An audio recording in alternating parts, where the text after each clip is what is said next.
बोलो बोलो बाबा भोलेनाथ की। बोल बम जय Shiv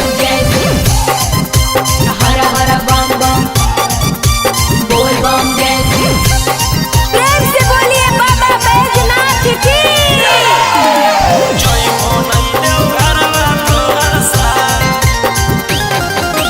Mixed by Golu Gautam। जहिया से चढ़लो सावन महीना में दुख परेशानी से कट रोज दिन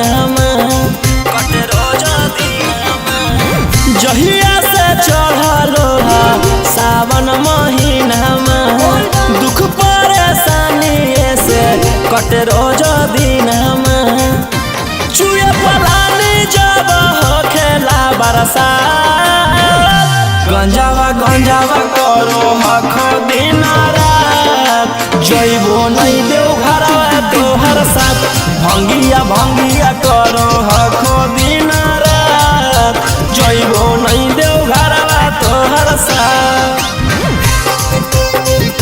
गंजावा करो हखो दिन रात बोल बम जय शिव जइबो नहीं देव घरवा तोहर साथ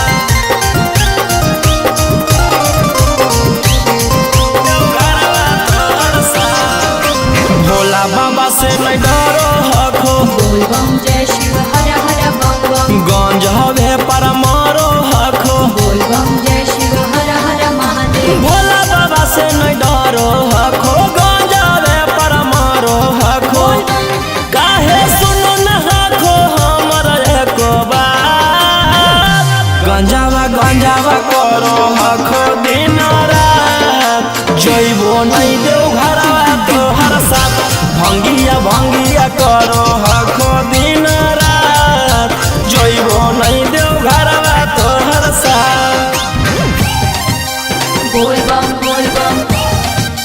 जय शिव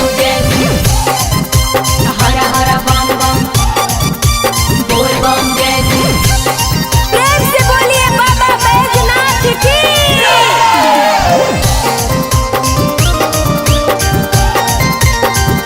जइबो नहीं देव घरवा तोहर साथ बोल बम गंजावा भंगिया एते न पिया बोल बम जय शिव हर हर बम बम रौशन रोही जी धड़क जिया बोल बम जय शिव हर हर महादेव। गंजावा भंगिया एते न पिया रौशन रोही जी धड़क जिया बोल बम बोलो यही लगा तू ले लो हल फेरा साथ गंजावा करो हखो दिन रात जइबो नहीं देव घरवा तोहर साथ भंगिया करो हखो दिन रात जइबो नहीं